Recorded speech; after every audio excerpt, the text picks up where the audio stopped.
अस्सलाम वालेकुम वरहमतुल्लाहि वबरकातुहू। माशाल्लाह से हमारे जो व्लॉग चल रहे हैं बर्मिंघम के ऊपर आप लोग बहुत ज़्यादा पसंद करें और बहुत सारे लोगों का सवाल था कि आप थोड़ा और बताइए, यहाँ के बारे में और डिटेल बताइए। तो मैं सोची कि आज जो है एक पार्क में आप लोगों को बैठ के उसके जो है सवाल के जवाबात देंगे, क्योंकि यहाँ पर आप आस-पास में देख सकते हैं कि कितनी ग्रीनरी है माशाल्लाह और कितना अच्छा माहौल है कि यहाँ है मॉर्निंग वॉक्स के लिए आते हैं। यूज पर दिन भर के लिए जो है पब्लिक पार्क्स खुले हैं और माशाल्लाह से दूसरे मखलूक़ात जैसे डक्स हैं और वाटर बर्ड्स हैं, ये सारी चीज़ें यहाँ पे जो माशाल्लाह दे आर लिविंग वेल। तो बैकग्राउंड में आप ये सारी चीज़ें देख सकते हैं। ये जो एरिया है एक हाईली मुस्लिम पॉपुलेटेड एरिया भी है, तो आप पीछे एक मस्जिद का नज़ारा भी देख सकते हैं और उसी के बाजू में जो है एक गुरुद्वारा भी है। तो टॉलरेंस अमंग डिफरेंट रिलीजन्स भी यहाँ पर अच्छा खासा है माशाल्लाह से।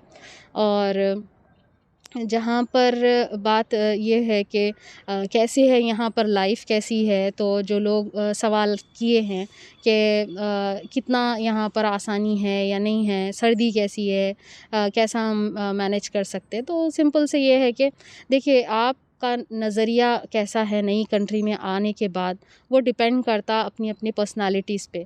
तो मेरा जैसा है कि मैं एक नेचर लवर हूँ, तो मुझे तो बहुत ही अच्छा लग रहा माशाल्लाह से यहाँ पे नेचर के ताल्लुक़ से इतने अच्छे नज़ारे आपको मिल जाते, हर पल हर दिन एक नया नज़ारा मिलता, तो बहुत मज़ा आता। दूसरी बात यह है कि फ़ाइनेंशियली जो सबसे बड़ा कंसर्न रहता लोगों का कि कैसे यहाँ पर मैनेज होता या कैसा चल रहा रिसेशन की वजह से, तो डेफ़िनेटली रिसेशन की वजह से काफ़ी चीज़ें यहाँ पर अफ़ेक्ट हुई हैं। जैसे महंगाई बढ़ गई है और जैसे गैस का इस्तेमाल है तो लिमिट करना है, इलेक्ट्रिसिटी का इस्तेमाल लिमिट करना है। जबकि यहाँ पर आप देखते कि सर्दी इतनी रहती कि आपको ज़रूरी रहता हीटर्स का इस्तेमाल करना, तो यहाँ पर जो घर में हीटर्स होते वो गैस पे चलते। तो गवर्नमेंट की तरफ से एक सजेशन दिया गया कि जहाँ पर यूज़ नहीं कर रहे हैं आप वहाँ पर कम इस्तेमाल करिए, बंद करके रखिए या फिर इलेक्ट्रिक के हीटर्स यूज़ करिए। ये सारी चीज़ों का जो है सजेशंस चलते। फिर दूसरी चीज़ है कि आपके जैसे चावल, तेल, रोज़मर्रा की जो ग्रॉसरी है उसमें भी जो है थोड़ा-सा जनवरी से और इफ़ेक्ट हुआ है, महँगे हो गए हैं सारी चीज़ें। तो शुरू में आते वक़्त में आप अपने साथ अपना अमाउंट रख के आइए, अपने साथ पैसे लेके आएँगे तो आपके लिए लाइफ ईज़ी रहेगी। हाँ, अगर वो लोग जो सोच रहे हैं कि यहाँ आके कमा लेंगे और फिर अदा कर लेंगे या हमारी लाइफ कर लेंगे, थोड़ा मुश्किल रहेगा, क्योंकि अभी last year because of post pandemic बहुत ज़्यादा इन्फ्लक्स हुआ है इमिग्रेंट्स का यहाँ पे, जो स्टूडेंट्स भी है बहुत सारे आए हैं, तो उस वजह से क्या है कि जॉब्स की मार्केट अभी कम हुई हुई है। तो उस हिसाब से आप पहले से अपना एक 6 महीने का इंतज़ाम तो अपने साथ रख के आना, तब आपकी लाइफ फिर भी थोड़ा-सा ईज़ी रहेगी। इन जनरल सर्दियों में अगर आप आते हैं, जबकि आप इंडिया से अगर आ रहे हैं तो आपको पता है कि अपने पास उतनी सर्दी रहती नहीं। यहाँ पर सर्दी इतनी रहती कि आपको लेयरिंग करना पड़ता। तो आदी नहीं रहते हम लोग वो सारी चीज़ों के लिए कि भाई बाहर निकलना है तो ये पहनना है, ये पहनना है, तो इतने सारे लेयरिंग करके बाहर निकलना रहता आपको, तो उसकी इंतज़ाम करना रहता। तो उसके लिए मैं आपको ये एडवाइस दूँगी कि आप इंडिया से ख़रीद के मत लाइए। जो भी आप ख़रीदेंगे, ये बात हमको हमारे भी जो रिश्तेदार थे उन लोगों ने बताया था कि ये जैकेट्स नहीं चलेंगे वहाँ पे, तुमको दूसरा लेना पड़ेगा। तो मैं तो ताज्जुब कर ली थी कि एक लेदर जैकेट इंडिया से जो इतने फ़ेमस रहते वो कैसा काम नहीं करती। तो हालाँकि उसके बावजूद हम हमारी जैकेट लेके आए कि भाई शुरू के दिनों में शायद पता नहीं ख़रीदने का पता रहेगा नहीं रहेगा, लेके आए थे, लेकिन वो सिर्फ़ 1 हफ़्ता हम शायद मैनेज कर पाए उसमें। वो एक क्योंकि वी केम अराउंड सितंबर अक्टूबर, तो उस वक़्त में उतनी सर्दी थी भी नहीं। लेकिन जैसे-जैसे वक़्त गुज़रते गया तो वो जैकेट्स बिल्कुल भी हमारे लिए यूज़फुल ही नहीं नज़र आ रहे थे। मतलब थोड़ी भी वार्मथ उससे नहीं मिल रही थी। तो फिर हमारे जान पहचानों ने बताया कि यहाँ की जो जैकेट्स होती हैं ख़ास तौर से जो विंड प्रूफ होती हैं, जैसे सुपर ड्राई की है और जो विंड प्रूफ होती हैं ख़ास तौर से उसको आप लेना चाहिए, ताकि यहाँ की सर्दी को आप बर्दाश्त कर सकें। तो यहाँ पर जैसे हवा का भी बहुत असर होता सर्दी के ऊपर।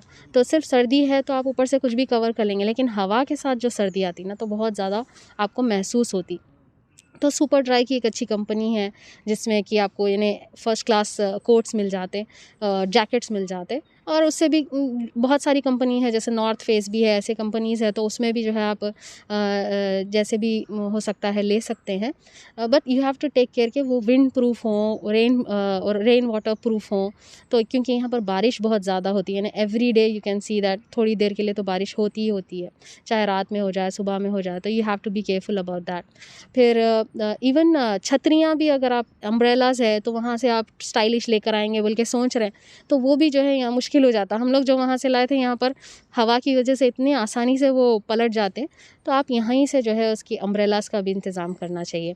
तो सर्दी का ये हो गया कि आपके लेयरिंग्स का है। अभी जूते हैं, जैसे ना शू पेयर्स हैं, इंडिया में हम एक दो शूज़ सैंडल्स वगैरह से चला लेते हैं। यहाँ पर क्या है, आपको एक तो स्नो के अलग जूते होते, फिर आप जैसे अगर वॉक पे जाना चाह रहे हो उसके जूते अलग रहते, और जैसे नॉर्मल सर्दी के लिए भी आप यूज़ कर रहे हैं, तो you can not use the normal walkers और जॉगर्स आप पहनते ना, वो आप यहाँ यूज़ नहीं कर सकते। जैसे हम लोग शुरू में आए थे, तो बिकॉज आदी नहीं रहते कई चीज़ों का, क्या है मालूम है कि आप आदी नहीं रहते वो चीज़ों के, बस आपको यहाँ पर देख के अपने आप को इवॉल्व करना है। एवोल्यूशन जैसा बोलते हैं ना, you have to evolve yourself with the changes that you see here. तो अल्हम्दुलिल्लाह, if you are good enough in making your changes, आपको जो है अंदाज़ा हो जाता रहते। कई बार होता ना, लोग पूछते कि ये कैसा करना, वो कैसा करना, कई सवाल हम भी करे थे हमारे जो भी रिश्तेदार हैं उनसे, तो कई चीज़ें हमको उस वक़्त में समझ में नहीं आती थी। हम जब तक यहाँ नहीं आए, हमको नहीं समझ में आया कि भाई अच्छा ऐसा है, ऐसा है। तो until unless you experience on your own, आपको नहीं समझ में आते कई चीज़ें। तो ये बात हो गई सर्दी की। तो बेशक आपको तैयार होके आना है कि एक्सट्रीमिटीज़ के लिए आप तैयार रहना, कि ऐसा ना हो कि इतना सारा आप मेहनत करके ख़र्चा करके आप आ रहे हैं, उसके बाद में आप बोल रहे नहीं भाई सर्दी बर्दाश्त नहीं हो रही, मैं वापस चले जाता हूँ। तो शुरू में एवरीवन फेसेस दिस, ये भी हमको मालूम हुआ एक्सपीरियंस से कि in first 10 days of your life in a new country, everyone has this thought of going back to their own country। तो वो फेज़ आपका बहुत ज़्यादा सपोर्टेड रहना चाहिए आपके रिश्तेदारों से, आपके फ्रेंड्स से, आपका सर्कल ऐसा रहना कि आपको सपोर्ट करे, आपको जो है इंकरेज करे, ताकि आप जो है सिर्फ मुश्किल फ़ेज़ के साथ जो है आसानी से आगे बढ़ सकें। तो अल्हम्दुलिल्लाह, it's been a time around 2.5 months हम लोग यहाँ पर हैं। तो सर्दी में एकदम जो है जैसे ये भी है कि एक सजेशन मैं दूंगी कि अगर आप आ रहे हैं तो एकदम सर्दी के टाइम पे मत लैंड करिए कोई भी सर्दी की कंट्री में, because your body will not take it easily. सर्दी का ज़ुकाम का मसला हो सकता है, तो आप ऐसे टाइम पे आइए जब अभी सर्दी थोड़ी है, फिर बढ़ रही, तो जैसे September intake is a good time to come. फिर अब बाद में लोग जनवरी में भी आते हैं, लेकिन still I would say that is not the correct time for people who are coming new to us cold country. Probably coming in summer will be much better, क्योंकि they have more time to get themselves into the phase of heat and warm का जो transition है उसको easily वो लोग कर सकते। चलिए, फिर ये हो गया। और फिर पैसों का इंतज़ाम का है कि आप लोग जो है ना अपने पैसों का इंतज़ाम करके आइए। और घर का है, एकोमोडेशन का लोग बोलते हैं अक्सर कि कैसे करना है, तो बहुत सारे आपको इंटरनेट पे बोलते हैं कि ज़ूपला पे देख लीजिए, राइट मूव पे देख लीजिए, और एम्बर स्टूडेंट पे देख लीजिए फॉर स्टूडेंट्स। लेकिन एक इम्पॉसिबल चीज़ जो लोग बोल रहे हैं कि राइट मूव या ज़ूपला पे हम घर देखते हैं, इंडिया से घर देख के पसंद करते हैं, तो पहले वो घर देखने का एक अपॉइंटमेंट लेना पड़ता है। अपॉइंटमेंट लेने के बाद जाके देखना पड़ता है। तो जो ऑनलाइन देख रहे हैं उनके लिए तो वो पॉसिबिलिटी है नहीं। दूसरी बात ये कि फ़र्स्ट टाइमर्स को यहाँ पर घर देना बहुत ही मुश्किल करते हैं कि they ask you for a guarantor.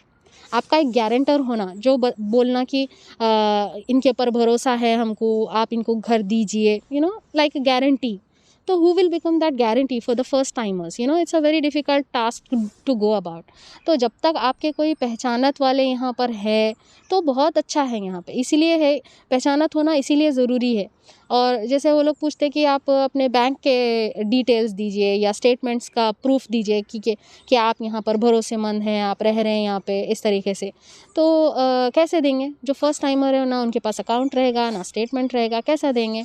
तो ये एक इम्पॉसिबिलिटी बना देते। तो बेहतर रहता कि आपके कोई पहचानत के यहाँ पर हों, दोस्त हों, रिश्तेदार हों, ताकि उनको आप अपना गारंटर बना सकें और फिर उनके बैंक स्टेटमेंट के ज़रिए आप अपने घर को किराए पे ले सकें। तो this is one thing that you have to figure out. तो जो लोग अपने रिश्तेदारों को रख के भी अगर उनका इस्तेमाल नहीं करते कि भाई नहीं नहीं हम उनको नहीं बोलेंगे, हम उनको जो है नहीं तंग करना चाह रहे, नहीं परेशान कर रहे हैं, तो बिल्कुल ये बात गलत रहेगी। क्योंकि आप जब एक अजनबी कंट्री में आ जाते तो वहाँ पर आपको कोई ना कोई अपनों की ज़रूरत रहती। ऐसे वक्त पे जब आपको कुछ भी नहीं समझ में आते रहता, जैसे हम लोग शुरू में आए थे तो even for the gas recharge, मतलब यहाँ पर गैस का एक रिचार्ज कार्ड रहता, तो हमारे पास जब गैस ख़त्म हो गई हम लोग बिल्कुल क्लूलेस थे कि क्या करना है, गैस ख़त्म हो गई। सर्दी में गैस नहीं रही तो आप नहीं कर सकते कुछ भी। पानी इतना ठंडा आता कि हाथ थोड़ी देर आप ठंडा पानी में रखें तो फिर सुन्न हो जाता हाथ। तो you have to take care, भैया गर्म होने का पूरा इंतज़ाम रहना पड़ता आपके पास। तो गैस का जो रिचार्ज का था हमको पता ही नहीं था, जब तक पता चला 2-3 दिन गुजर गए मालूम। तो it was so difficult on us at that time how to manage things.